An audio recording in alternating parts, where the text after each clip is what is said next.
Bonjour à toi, cher spectateur. Abordons le cas de Enfant 44, le nouveau long métrage de Daniel Espinosa.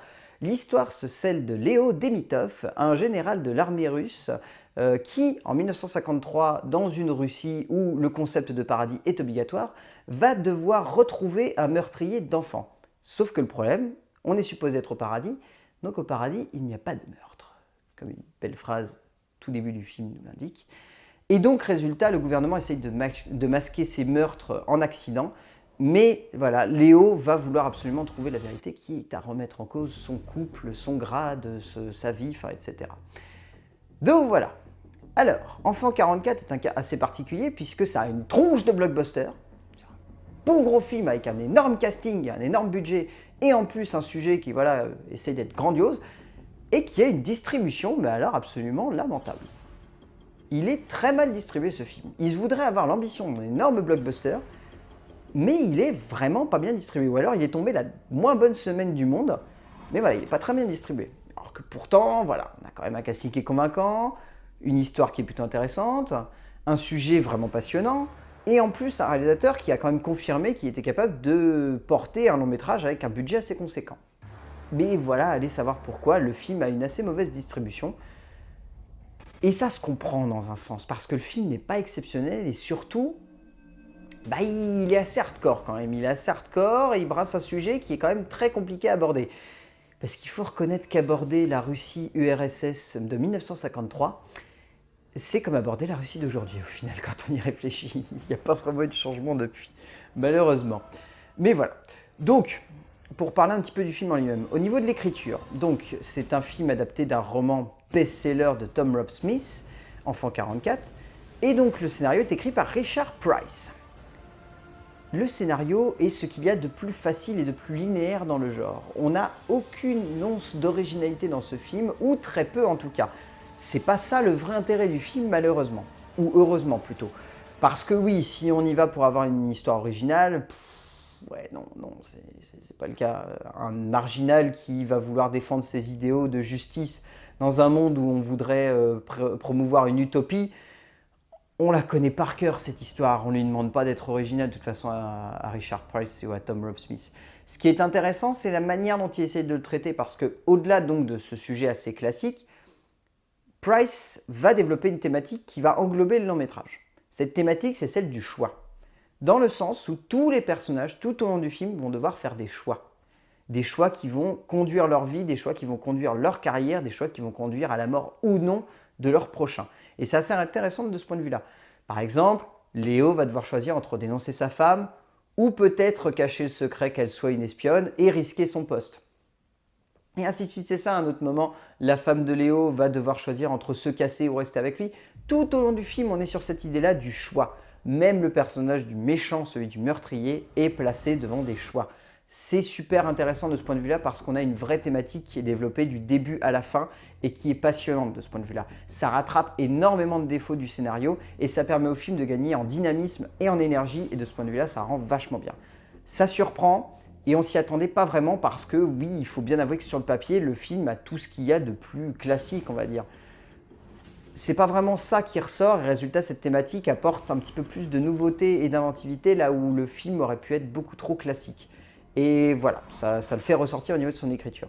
Au niveau de l'esthétique, et donc de la réalisation, on a donc Daniel Espinosa. Daniel Espinosa, c'est un réalisateur qui est surtout connu pour avoir réalisé la saga Easy Money, qui pour le moment compte 2 volets, et aussi pour avoir réalisé Sécurité rapprochée, qui a renforcé le fait que Denzel Washington était une star du cinéma d'action moderne, et que Ryan Reynolds pouvait jouer autre chose que des minés propres sur eux-mêmes. Et donc là, qu'est-ce qu'il fait clairement? Eh bien très clairement, il se débrouille bien, puisqu'il réalise un film qui est vraiment prenant et à l'ambiance très noire, mais il a un énorme défaut, et ça se ressentait déjà dans Sécurité rapprochée, il ne sait pas se poser. Daniel Espinosa ne sait pas poser ses films. C'est clair et net, c'est impossible. Ces films doivent être sous pile électrique, survitaminés constamment du début à la fin. C'est obligatoire. Parce que Enfant 44 est une pile électrique constante de 2h17. Il n'y a aucune pause dans ce film, c'est un truc de dingue. Daniel Espinosa ne sait pas poser sa mise en scène. Constamment, il va vouloir apporter du dynamisme à une caméra qui pourrait se poser et laisser un petit peu de place. au suspense, à l'intimité, etc. Mais non, jamais. Ça se ressent par deux facteurs surtout. Le premier, c'est l'esthétique, on va dire, pure et dure. Il a tendance à vouloir rajouter énormément de grains, Daniel Espinosa, son image, et ça crachait très violemment sur Sécurité rapprochée. Si jamais vous l'avez vu en salle de cinéma, ça se voit qu'il y a un grain qui est absolument monstrueux sur la pellicule. Et là, on le ressent un petit peu pareil, c'est-à-dire que ce grain, au-delà d'apporter un certain fond et une certaine force à son film, le grain est là pour apporter du rythme à l'image. Inconsciemment, elle apporte un certain rythme et une certaine forme de dynamisme à un film qui peut en manquer. Et là, ça se ressent constamment. C'est tout le temps, ça tambourine sur l'image et on a la sensation que ça veut la rythmer. Et il y a un autre problème, c'est que quand le film voudrait se poser et avoir des scènes simples et douces, on va dire entre guillemets, ou des scènes d'intimité, Daniel Espinosa en rajoute des caisses en faisant de sa mise en scène un truc qui va partir dans tous les sens, qui va vouloir multiplier les cadres et les plans. Et résultat, ça fait que quand Léo se pose avec sa femme, eh ben, la mise en scène reste toujours sur une pile électrique. Elle ne peut pas s'arrêter de bouger, elle part dans tous les sens. Et c'est assez frustrant parce qu'on aurait envie qu'elle se pose, on aurait envie qu'elle se calme. Mais elle ne se calme pas, elle continue, elle part dans tous les sens, elle part en vrille, stop. Et voilà, c'est l'énorme problème de Daniel Espinosa, c'est qu'au-delà, sur un point de vue formel, il apporte beaucoup de rythme à son film et c'est très bien, mais on apporte tellement qu'on aurait envie des fois de se poser, de se détendre, et d'essayer de comprendre un petit peu l'action et on n'a pas forcément le temps, c'est un petit peu dommage. Au niveau du casting, donc on est sur un casting assez grandiose. Joel Kinnaman, Vincent Cassel, Tom Hardy, Gary Oldman, Noomi Rapace, on est sur un casting vraiment impressionnant sur le papier. Après, dans les faits, c'est un petit peu moins impressionnant, dans le sens où Joel Kinnaman, que Daniel Espinosa a dirigé sur les Easy Money, est plutôt bien. Mais punaise, qu'est-ce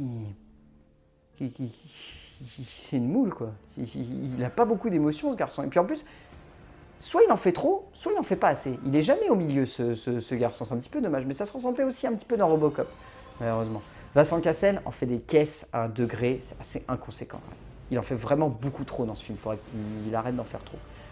Et après, ouais, on a le bon point. Donc c'est Tom Hardy et Noomi Rapace qui forment un duo vraiment exceptionnel. Ils portent le film sur leurs épaules, ils sont vraiment très très bons. Et on a un Gary Oldman qui est vraiment excellent aussi dans un rôle secondaire. Donc oui, dans l'ensemble, le casting, voilà, il y a des pour et il y a des contre, mais il est quand même très convaincant dans son ensemble, même si les acteurs secondaires, on a tendance à en faire un petit peu trop. C'est un petit peu dommage. Donc oui, Enfant 44, dans son ensemble, est un film qui a des bonnes idées, mais qui des fois les emploie de manière tellement outrancière ou abusive, ou alors il est tellement classique et cliché que résultat, on a tendance à vouloir dire que c'est pas très très bon, mais pourtant il y a tellement des bonnes idées qui fait qu'on arrive à trouver ce film vraiment convaincant et vraiment passionnant, tout simplement. Et puis en plus, il est renforcé par un casting qui est vraiment très très bon. Donc oui, dans l'ensemble, Enfant 44 de Daniel Espinosa, c'est un film qui arrive tout de même à nous convaincre, et c'est un film qui est vraiment bon, tout simplement. Voilà. Donc pourquoi pas aller le voir. C'est pas non plus le film à voir en ça en ce moment, mais pourquoi pas. Ça peut vous plaire. A plus!